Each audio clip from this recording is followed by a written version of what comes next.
नरक में नहीं जाएगा। गुरु भगत होना चाहिए, वो विश्वास की बात है। विश्वास जब अपना गुरु के ऊपर आपको आ गया, हमारा गुरु तो वहीं पे बैठा हुआ है, उस जगह वो रास्ते के अंदर हमारा गुरु मिलेगा, जिस रास्ते के अंदर हमारी मुक्ति होती है जाकर के, जिस जगह हमारा प्राण चोला छूटता है, उस जगह की बात है। त्रिकुटी के अंदर हमारे प्राण निकलते हैं, वहाँ काल महाराज बैठा होता है, जिसको हम कहते हैं अगवाई यम है, वो बैठे हुआ होता है और उस जगह पे हमारे प्राण निकलते हैं। ये आप तक वेद शास्त्रों ने सिद्ध कर दिया। क्यों कर दिया सिद्ध? अब विष्णु की ड्यूटी क्या होती है? विष्णु की ड्यूटी होती है पालना करने की, वो पालन करता है, और ब्रह्मा की ड्यूटी होती है उत्पत्ति करने की, अब वो जीव की उत्पत्ति करता है। और शिव का काम क्या है? आपने सुना संहार करने का। तीनों की ड्यूटी है, एक पालना करता है, एक उत्पत्ति करता है, एक संहार करता है। और शिव का कहाँ है वो संहार करने वाला? वो स्थान हमारी त्रिकुटी के अंदर है, उस जगह हमारी 16 छूटता जा करके, और वहां पे गुरु बैठे हुए हैं। त्रिकुटी से नीचे गुरु नहीं उतरता, और त्रिकुटी से जो नीचे होता है गुरु, वो तो गुरु नहीं है। उसको तो आप कुछ भी कहो, बाकी कोई भाई अपना कुछ भी बना लो उसको, लेकिन गुरु नहीं है। गुरु त्रिकुटी से नीचे नहीं रहता, वो गुरु है। महाराज जी ने क्या कहा था, गुरु जो होता त्रिकुटी के अंदर उससे ऊपर रहता है, गुरु त्रिकुटी से नीचे नहीं उतरता। वो संसार काम चलाता है, वो बात एक अलग वाली बात है, लेकिन गुरु त्रिकुटी से नीचे नहीं उतरता। अगर गुरु त्रिकुटी से नीचे उतर आया तो कौन करेगा? कितने लाखों जीव जाते हैं, कितने करोड़ों अरबों खरबों जाते हैं, कौन संभालेगा उनको?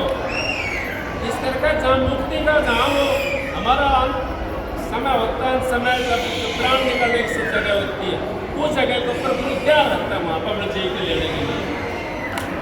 जिसके लिए नाम दे दिया, ऐसे करके महाराज स्वामी जी महाराज ने कह दिया, एक भी जीव अगर संसार के अंदर रहेगा, वो ये नहीं कही उन्होंने, ये हमारा समझने का फर्क था।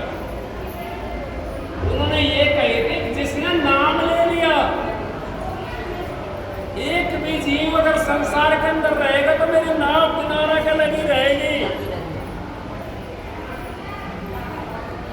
और मैं पार करके ले जाऊंगा। जिसने नाम ना लिया उसको कैसे लेके जाएगा? इस करके कहिए परम संत हजूर तारा सिंह महाराज कहते थे, नाम जिसने ले लिया उसने सब कुछ कर लिया। नाम लिया जिसने सब किया, योग यज्ञ आचार तीर्थ व्रत परशुराम सभी नाम की लाभ, सारी नाम की लाभ तो आ गया सौदा। फिर क्या रह गया? किसकी पूजा करते हो? किसका कढ़ावना काटते हो आप? किसकी धोख मारते हो? धोख तो गुरु की होती है। अब किसी भाई का प्रश्न ये भी आया होगा, अब तुम गुरु की धोख नहीं मारते। अब गुरु तो हमने देखा है भाई, इस करके धोख मारते। अब देव भी हमने देखे नहीं तो कैसे धोख मारेंगे? क्या पता किसी और चीज की मूर्ति बना कर रखी हो, क्या पता है? हमने देखी ना, हमारा बड़ा देखी ना, जिसने देखी होगी मारो धोख नहीं। तो हमारे विचार ऐसे होते हैं, हमने गुरु देखा, उससे नाम लिया है, उससे अनुरूप बात करी है, उसका हमने अपना फोटो अपनी आंखों के अंदर समाना है, अपने हृदय के अंदर उतारना है। अच्छा, वो फोटो हमने हृदय के अंदर हमारे में उतर गया, हमारी तो भक्ति 24 घंटा की होगी, बैठे तो उठ खड़े होता हूँ क्या कबीर हम उसी ठिकाना, अब उसी ठिकाना, फिर हमारी तो सुरत वहीं रहेगी उस जगह के ऊपर। सुरत हमारी जब तक नीचे रहती है, जब हम अपने गुरु को मस्तक पर ही रखते, गुरु को मस्तक राखिए चलिए आज्ञा माए, कह कबीर दास को 3 लोग बहनाए। गुरु मस्तक से उतरे शब्द भी होना होए, ताको काल घसीट सी रोक सके न कोई। गुरु जब हमारे मस्तक से उतर जाता है तो उसको काल घसीट के ले जाता है, खींच देता है। क्योंकि जिनका जन्म नाम नहीं ले रखा, क्या उनके मस्तक पे गुरु होता है?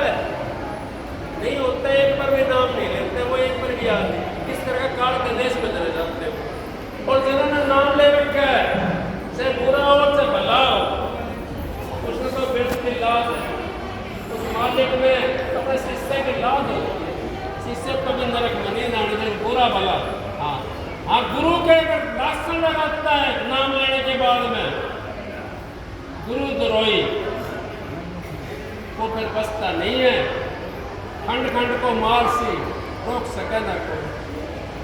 गुरु जो द्रोही होता है उसको खंड खंड कर कोई नहीं रोक सकता। फिर उसको कहिए महाराज जी ने इतना सूरज और चांद रहेगा, इतना गुरु द्रोही नरक के अंदर रहेगा, यहाँ ही पापड़ चलेगा। जब तक ये सृष्टि दोबारा वो चांद सूरज जब जाएंगे, लोग होंगे, उसके बाद में कोई मौका मिलेगा तो मिलेगा, ना मिला तो ना मिलेगा। तो उस मौके को हम क्यों देखें? गुरु की निंदा। अब कई पर्सन दूसरा आ गया, गुरु की निंदा सुनिए न काना, पाप लगाओ गाल का समान। अब गुरु की निंदा अपने कानों से नहीं सुननी चाहिए। मैं नहीं कहता हूँ गुरु की निंदा नहीं सुननी चाहिए, लेकिन कौन से गुरु की निंदा? एक गुरु होता है, एक सतगुरु होता है और एक सर्वमानी गुरु होता है, जो हमारे को अंतर अंतर में मिलता है। उसकी निंदा की बात कर रहा हूं। गुरु की निंदा ये नहीं। निंदा किसको कहते हैं? निंदा कहते हैं गुरु के, मान ले गुरु हमारे के अंदर वो ऐब नहीं है और उसकी कोई बुराई करता हुआ ऐब लगा करके गुरु के, वो निंदा हमें नहीं सुननी चाहिए। और गुरु के अंदर वो ऐब है, गुरु बना रखा है हमने, और उसकी निंदा करता है कोई तो उसको काट दो भाई, कहाँ से है, क्या बात है, ये ऐब है, दारू पीता है, सुल्फा पीता है और खेल खिलाड़ी करता है, ये मैं इनको उसकी निंदा क्या होगी? फिर हमको उस बात को डांट लगा लेते हैं, मैं गुरु बना लिया, मेरे तो गुरु की निंदा करता है। गुरु की निंदा वो नहीं होती। गुरु की निंदा वो होती है जो अच्छी चीज होती है उसकी निंदा करी जाए। सतगुरु से आपने नाम लिया है, उस गुरु की निंदा अगर हम सुनते हैं, मेरा गुरु में कोई ऐब नहीं, मैंने गुरु का संग किया है, मेरा गुरु में कोई ऐब नहीं है, कोई किसी किस्म का वो नहीं, फिर मैं उसकी निंदा क्यों सुनूं? वो हमारे फिर पाप लगता है उसकी निंदा सुनते। उसकी निंदा नहीं करनी चाहिए हमने और ना सुननी चाहिए। गुरु की निंदा नहीं करनी चाहिए और ना सुननी चाहिए। उन्हें गुरु कहते हैं। एक भाई कहता है, कहने लगा भाई सामर्थ को ना दोष घुसाई, सामर्थ को ना दोष घुसाई। तो घर गृहस्थी वाला था महात्मा, वो गृहस्थी के अंदर रह रहा था। अब बच्चे भी थे उसके पास में, लड़की सियानी होगी। मैं तो महाराज जी एक बताई और बात बता रहा हूँ आप, मेरे पास अपने कोई बात नहीं है, मैं तो जितनी बताता हूँ महाराज जी की जरा मेरे से उनको याद आ जाती बताता। लड़की सियानी होगी, घरवाली कहने लगी अब आप तो माँ तो बन गया, लड़की की शादी करनी है। और शादी के लड़का भाई कहीं टोका हो जा करके, अब शादी क्या जरूरत है, सामर्थ हूं मैं। अब घर वाले भी, वो भी गुरु शिष्य थी, तो कहने लगी ठीक है जी, मैं मानती हूँ आप सामर्थ हो, मैं मानती हूँ आप सामर्थ हो, लेकिन सामर्थ जो होता है ना उसको कोई दोष नहीं लगता। बड़ी समझदार थी, उसने बिस्टा डाल करके ठेकरे के अंदर, अब लो इसको ग्रहण कर लो। वो बिस्टा डाल कर दे दिया ठेकरे के अंदर, लो इसको ग्रहण कर लो। अगर बिस्टा है, अगर आप तो सामर्थ हो, आप इस मिष्टे को मेवा मिष्ठान बना लो ना, सामर्थ हो आप तो मेवा मिष्ठान बनाओ। देखता रहेगा मौके तरफ न, वो उनकी हम क्या करेंगे? अपने आप को हम सामर्थ कहते हैं। सामर्थ भी मेरा सतगुरु था, ताराचंद जी, परम संत हजूर ताराचंद जी, उसके लिए तो सारा जगत बेटा बेटी, वो थे सामर्थ। हमारे कोई सामर्थ कहने लग जाए, ये मैंने बात नहीं मानूंगा, क्योंकि हम तो गृहस्थी हैं, हम सामर्थ नहीं है। सामर्थ तो मेरे सतगुरु थे, मेरे मालिक थे, वो सामर्थ, उनको दोष नहीं है कोई भी। हमारे तो 36 दोष लगे पड़े हैं, हम तो अपने दागों को धो रहे हैं। मालिक की दया से, मालिक की मेहर से अपने दागों को धोने की कोशिश कर रहे हैं, धो जाएंगे। तो आप जैसे की दया से, मैं तो अपनी बता रहा था, मेरे गौरों का नहीं पता। तो इस करके महाराज जी, परम संत हजूर ताराचंद जी, उन्होंने कितनी हमारे को बात बताई। फिर हम यूँ कहते हैं भाई हम तो सामर्थ हैं। क्या ऐसे सामर्थ होते हैं क्या? सामर्थ तो वो होते हैं जो मनमाओ दिन की रात बना दे, रात का दिन बना दे, उनको सामर्थ कहते हैं। सामर्थ तो हनुमान था, नहीं था हनुमान? सूरज उगया, उगती है मुंह के अंदर ले लिया, सारा देवी देवता तराई तराई करने लगे, सूरज को मुंह के अंदर तलब करके बैठ गया। कर लो चालना, कहाँ से करोगे? नहीं हुआ चालना, सारे देवता उठ के गए। तो बोला मनाओ भाई इसको, हनुमान को। हनुमान को मनाया,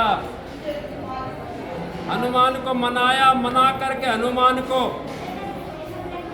वो सूरज निकलवाया बाहर। तो सामर्थ तो उनका नाम था। आप भी सामर्थ बन सकते हो, ये नहीं बन सकते। महाराज जी नु कहते थे जिसने कोई चीज करके नहीं देखी उसको क्या पता, और जिसने करके कोई चीज छोड़ दियो वो तो शेरों का शेर होता है। महाराज जी ये कहते थे, तो आप करके देखो, आप वो चीज अपने अंदर में घटा के देखो, आप भजन कर सकते हो। वो परमात्मा दूर नहीं है, वो सतगुरु दूर नहीं है, वो तो हमारे अंदर में बैठा हुआ है, अंदर में हमारे झलकारे दे रहा है, लेकिन हम मिलने की कोशिश नहीं करते। ना तो हमारा कोई वचन सही है, ना हमारी कोई भाषा सही है, ना हमारा किसी से प्रेम है। प्रेम कली अति सागरी जामा दो ना समा, या तो हर की भक्ति कर या संसारी विषय कमा। या तो उस परमात्मा की भक्ति कर ले या संसार के विषय में लग जाए, दो काम नहीं कर सकता। इस करके महाराज जी, परम संत हजूर ताराचंद जी, हमारे को तो देखो यही शिक्षा महाराज जी ने दी। और आप लोग बहुत बढ़िया हो, मालिक की दया से आपका इतना भी भाव अगर बना रहेगा तो आपको भी कोई नरक में नहीं ले जा सकता, ये मैं गारंटी भी कह रहा हूँ। अगर आपका इतना भाव भी बना रहा, सत्संग में आने का भाव भी आपका बना रहा, चाहे भजन भी ना होता हो, लेकिन आप फिर भी नरक से बच जाओगे। कम से कम आप 1 घंटे तो सत्संग सुनिए। आपने 1 घंटे तो सत्संग सुनते हो। हम 10-10, 5-5 मिनट बैठते हैं भजन के ऊपर, कदे हाथ दुखने लग जाते हैं, कदे पैर दुखने लग जाते हैं, हम उठ कर भाग लेते हैं। भजन से तो सत्संग बढ़िया है ना। सत्संग में एक जगह बैठ करके हम सत्संग सुन रहे हैं आराम से, और हमारी वृत्ति कहाँ है? हमारे सतगुरु के ऊपर, हमारा ध्यान हमारे सतगुरु के ऊपर है। बार बार सतगुरु की तरफ ध्यान जाता है, उसको सत्संग कहते हैं। बार बार हमारा गुरु की तरफ जब ध्यान जाता है, उसका नाम सत्संग है। क्योंकि चर्चा, हम सत्संग की सत की चर्चा करते हैं। उस सत के अंदर जब हम मिल जाते हैं तो हमारा ध्यान बन गया, नहीं बना? वही ध्यान हमने बनाना है, उसे ध्यान के लिए हम जाते हैं। तो ये चीज़ें हम सोच समझ करके अपने आप को हमने सुधारना है। अपना आप हमने कब सुधरेगा? अपने वचन को हमने सही करना है, किसी को गलत मत ना बोल लो। पहली अपना वचन सही रखना है हमने। दूसरा, हमारा खान पान जो है, खान पान भी बहुत ज़रूरी है। खान पान भी अगर आपने नहीं सही करा तो अपने वचन कैसे सही करोगे आप? ये तो अपने रामायण के अंदर लिख दिया वाल्मीकि ऋषि जी ने। 10,000 बरस पहले रामायण बना दी थी, राम के आने से पहले। उसके अंदर लिखा है अब जैसा खाया अन्न वैसा हो गया मन। फिर जैसी बोले पानी, जैसे पिए पानी वैसी बोलेगा पानी। फिर जैसी बुद्धि वैसी बुद्धि। अपने माँ का असर भी हमारे अंदर आता नहीं आता, माँ का असर भी आता है। और उस माँ को हम गाली देते हैं, उस माँ की हम सेवा नहीं करते। मोटरसाइकिल पर 2 घंटे हम लत्ता कपड़ा मारते हैं, अपनी माँ की 5 मिनट भी लत्ता कपड़ा नहीं मार सकते उसके ऊपर, उसके 5 मिनट भी बात भी नहीं कर सकते। या फिर हमारा उद्धार हो जाएगा? नहीं होएगा। महाराज जी कहते हैं घर का देव मरा प्यासा, मार कर जल धारा, ऐसा पुत्र नरक का वासी मार डोट हत्यारा। अब ऐसा पुत्र तो नरक का वासी है, उसको नरक के अंदर भी छोड़ नहीं मिलेगी। नरक भी 2 किस्म के बता दिए महाराज जी ने, 2 किस्म के नरक बता दिए। कौन कौन सा? एक खुम्बी नरक होता है और एक नरक होता है। एक जो नरक होता है उसके अंदर तो हम ले जा करके घेर दिए, वह कीड़े पड़ जाएंगे, कीड़े खाते रहेंगे। एक खुम्बी नरक होता है, महाराज जी परम संत हजूर तारा सिंह जी कहते थे खुम्बी नरक कौन सा होता है?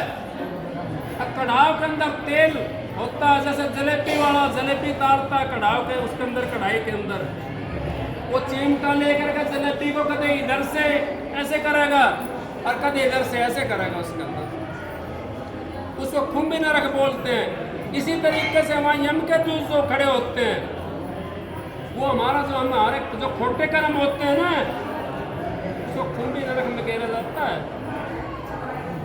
अपनी मर्जी से कोई बना है वो तो मालिक की बोझ है, वो हमारे कर्म थे पिछले कोई। और जो हम जान पूछे खोटे करते हैं तो कहते हैं खोटा कर रहा है तो खूब माल खा रहा है। वो माल नहीं खा रहा है, कसाई अपने बकरे को पाड़ के मारता, कभी भूखा नहीं मारता उसको।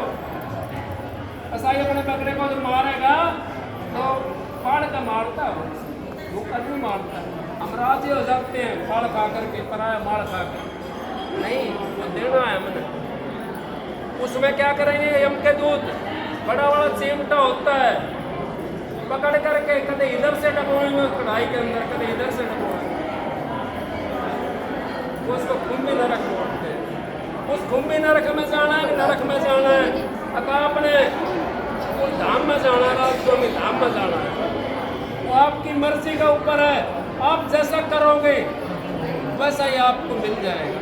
क्योंकि अब महाराज जी से आपने नाम ले लिया, महाराज जी का वचन आपने सुन लिया, तो महाराज जी की बात को ले करके आप आगे चलोगे तो आपका उद्धार हो जाएगा। महाराज जी की बात को लेकर के आगे नहीं बढ़े तो आपका उद्धार नहीं होगा। क्योंकि महाराज जी ने हमारे ऊपर सारी शिक्षा दे दी। अगर नाम लेकर के, हम तो नाम लेकर के भूल जाते हैं, नाम लेकर के अपने घर में बैठ जाते हैं, भूल जाते हैं। अगर उनको कुछ बता धन्ना आप तो खेत में काम कर ले, तड़के भजन कर लेगा, सुबह भजन कर लेगा। ना सुनिए आपने खेत की मिसाल महाराज जी की। एक गांव में सत्संग करने के लिए गए थे महाराज जी, गांव में सत्संग करने के लिए गए थे। भाई सत्संगी था बड़ा प्रेमी, जैसे माइक बोला, माइक बोलती उसके ऊपर राधा स्वामी कही गई, तो उसका भाई का खटक लगी, बहुत ज़्यादा प्रेमी था। महाराज जी आ गए, अब सत्संग देंगे। वो पानी आता था महीने के अंदर, इधर महीना का वहाँ बाहर आवा है पानी का। वो हुक्का का आती था, वो पानी आँच डोड़ा के ऊपर रख के आँच को, और वो दाबी भी नहीं, ऐसे छोड़ दिया उसको और आ गया सत्संग के माए। वो पानी फूट गया। ये तो अपने महाराज जी की बात बता रहा हूँ मैं। पानी फूट गया। अब पानी फूट गया तो सत्संग तो हो रहा था, महाराज जी स्टेज के ऊपर बैठे थे, जब तक वो शब्द पानी गा रहे थे। महाराज जी चले गए पानी उसको बुझाने के लिए, तो बंद करने के लिए पानी के लिए। हाँ, वो पैर था ना, वो रात का समय था, वो क्या जाने मालिक, उन तो दिखाना था ना, वो तो करता था। वो पैर उस आँच के ऊपर पड़ेगा। अगर सत्संग समाप्त होया तो मेरा से सदा पहुंचा महाराज जी तो सत्संग सुना। महाराज जी ने ऐसे करके पैर आके कर दिया, बोला इतना हो रहा तो महाराज जी योग के बोला था वो आँच को तो कम से कम बुझाता, तू आँच को दाब जाता। उस दिन के बाद में खेत में नहीं गया। तो महाराज जी आप मेरे लिए आ, मैं नहीं कहता हूँ, तो हमारे लिए आए थे महाराज जी, उनसे क्या कर सकते हैं, उनके लिए तो हम कुछ भी नहीं कर सकते। हम तो एक मुट्ठी उनके नाम का कहीं भंडारा नहीं लगाते, कहीं एक मुट्ठी ये भी नहीं चल भाई जनावरों के लिए दवा डाल दे उनके नाम का या कोई और काम कर दे उनका नाम का, नहीं। अपने धी जमाइयों बेटे पोतों के लिए तो हम हिन्नी गाड़ी घोड़े सब कुछ देते हैं, लेकिन गुरु के लिए कुछ भी नहीं दिया। वो हाली देते नहीं है कुछ, वो देते नहीं है कुछ, उनको किसी की जरूरत नहीं है। लेकिन हमारा भाव तो ऐसा होना चाहिए, उस भाव के कारण हम फिर जाते हैं। भाव अगर हमारा बढ़िया होगा तो हमारे को मुनाफा मिलेगा। अगर भाव हमारा बढ़िया नहीं है तो चाहे आपकी दुकान के अंदर करोड़ कितना करोड़ का सामान भर रहा हो तो मिट्टी मिल जाएगा। भाव ही नहीं है तो क्या करोगे? और दुकान के अंदर चाहे आपका 10 रुपये का सामान हो और भाव हो गया उसका, वो 10 रुपये का सामान आपने माला माल कर देगा। मैंने देखा पीछे से गुआर बो रखा था, अखबार का कहाँ पाउडर पाउडर कहाँ बन रहा था, क्या बन रहा था, वो विदेशों तक खरीद लिया। 50,000 रुपये क्विंटल, 60,000 रुपये क्विंटल अखबार में किया और टोया भी नहीं मिला, नहीं मिला तो क्विंटल 50-60 हज़ार में बिका ना, कोठा कोठा ना बिका 50-60 हज़ार रुपये और क्विंटल अखबार बिका ना। तो इसी तरीके से जब भाव होता है ना हमारा भाव मुनाफा देता है। भाव हमारा होगा तो हमारे को मुनाफा मिलना शुरू हो जाएगा। जैसे हमारी दुकान में कितना भी सामान, दुकान में सामान भरने की जरूरत नहीं है, हमने तो अपना भाव भरने की जरूरत है। भाव रखो अपना, उस मालिक के ऊपर ससुर के ऊपर हमारा भाव होगा तो हमारा उद्धार हो जाएगा। अगर भाव नहीं होया हमारा तो हम फिर तो कहाँ, फिर हमें दोबारा आना पड़ेगा, दोबारा जन्म लेना पड़ेगा, दोबारा हमें आना पड़ेगा, फिर हम पहुँचेंगे उस नाम के अंदर। कोई बात नहीं, इस तरीके से हम अपना भाव रखें उस मालिक के प्रति, और मालिक के प्रति हमारा भाव है। कोई बात नहीं, किसी को हो जाए, कोई दिक्कत ना, खेत में काम करो और पंखा लगाओ, कोई ना लगाओ पंखा, 1 घंटा बैठ, कोई दिक्कत ना है, आधा घंटा 1 घंटा। इसी तरीके से हम जो है उस परमात्मा की भक्ति को करना है। हमें सब कुछ साधना पड़ेगा। बहन जी मैंने तो देखा है, अगर हम साधक नहीं हैं तब भी हम भक्ति नहीं कर सकते। हमने हर चीज़ की बर्दाश्त करनी पड़ेगी। एक जगह कहीं सत्संग था, चले गए हम सुबह, हमको जब सत्संग में जाते हैं तकरीबन घर से वैसे चल पड़े, चल भाई नहा धोया, चाय पी, चल भाई कहीं दूर चला, चला गया, 2 बज का 3 बज गया। अब भूख तो सब लगे है, किसका मन लगा भूख तो सब लगे। चले गए वहाँ पे, अब 2, 2:30, 3 बजे वहाँ भी बरसात हो रही थी, पूरी चाय पानी दे करके लोगों के साथ ही साथ नहीं पड़ पा रहा। तो इतनी क्षमता होनी चाहिए हमें, जब हमारी क्षमता होगी बर्दाश्त करने की तो हमारा सारा काम हो जाएगा। और बर्दाश्त करने की क्षमता नहीं है हमारी तो हमारा कुछ भी नहीं हो सकता। इस करके हम खाली रह जाते हैं। बर्दाश्त करने भी सीखनी चाहिए हमने, क्योंकि भूख को, प्यास को, गर्मी को, सर्दी को हमने बर्दाश्त करना सीखना चाहिए। संत महात्मा नहीं देखे आपने, एक लंगोटी के अंदर बैठे रहते हैं सर्दी के माह के महीने के अंदर, क्या उनको आप रजाई दे काटते हो? अगर आपने रजाई दे भी दी तो उनको एक साइड में डाल दी, कोई और ओढ़ता उस रजाई को, वो नहीं ओढ़ते। आपने तय करके उनको दे भी दिया रजाई, वो नहीं ओढ़ते। तो ये हमारी वो होनी चाहिए क्षमता, हमारे को हर चीज़ बर्दाश्त होनी। सत्संग जी का ऐसा होता है, पसीने आते हैं, जब भजन करते हो एसी भी चलाने की जरूरत नहीं, पसीने के अंदर इतना ठंडा शरीर हो जाता है, पंखा चलाने की जरूरत पसीना आ जाता है, आपके कपड़े भीग जाते हैं सारे, क्या जरूरत है? एसी भी ठंडा हो, उसके सामने कुछ नहीं है। इस करके आप सारी क्षमता रखो, देखो भाई उसको, फिर आपका क्या है, आप परमात्मा से मिल सकते हैं। परमात्मा दूर नहीं, हम परमात्मा से दूर है।